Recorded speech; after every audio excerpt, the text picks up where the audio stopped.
Today we're going to make my very favorite breakfast to meal prep. This is a breakfast casserole with a sweet potato crust. It is super easy to make. You can customize it any way you want. If you have vegetarians in your house, leave out the meat. This is Whole30 compliant and Paleo, but if you have people in your family that are keto, you can add cheese, take out the sweet potato, adjust it however you want. I also use some pretty mild salsa in this because we have a 3-year-old at home.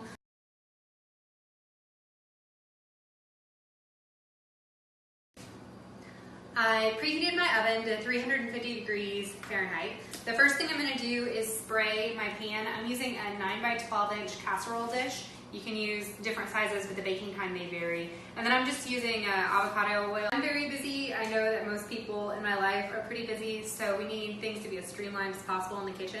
For that reason, I'm going to show you some of my favorite kitchen hacks. These are definitely things that you don't have to have, but things that will make your life a little bit easier. So the first thing I'm going to show you is my cutter that I use. So it came from Amazon. If you want to link to it, it's like 20 bucks. I've had it for 5 years, and it is a workhorse in my kitchen. So that's what I'm going to use to slice up the sweet potatoes. So the first thing I'm going to do is slice off the ends of the sweet potatoes.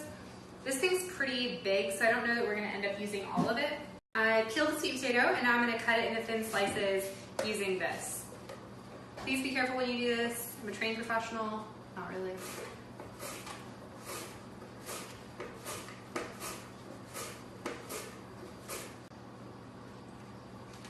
It looks like I might have enough slices here. So then I'm just gonna lay these out on the bottom of the pan, overlapping a bit so that there's a full layer, maybe 2 slices high on the bottom of the pan.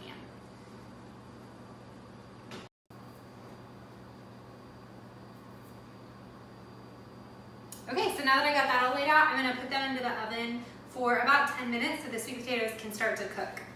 Now that the potatoes are in the oven, I'm gonna prep everything else. I'm gonna thinly slice these bell peppers, chop up the spinach, and then chop up the sausage that I'm using.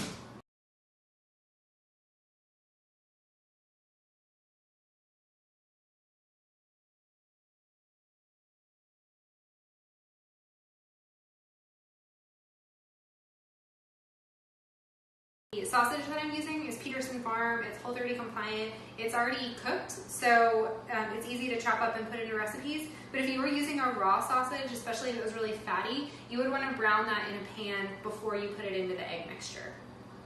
My second kitchen tip is that I like to use my blender to mix up my eggs. That way I know that they're really well incorporated and I don't have to stand here and whisk. Again, I'm lazy and I don't have a lot of time, so this is my best friend.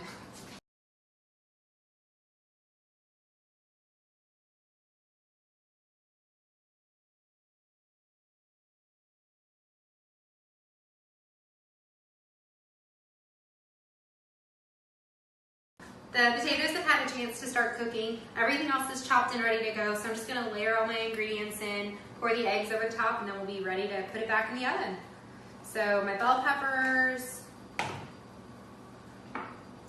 my spinach,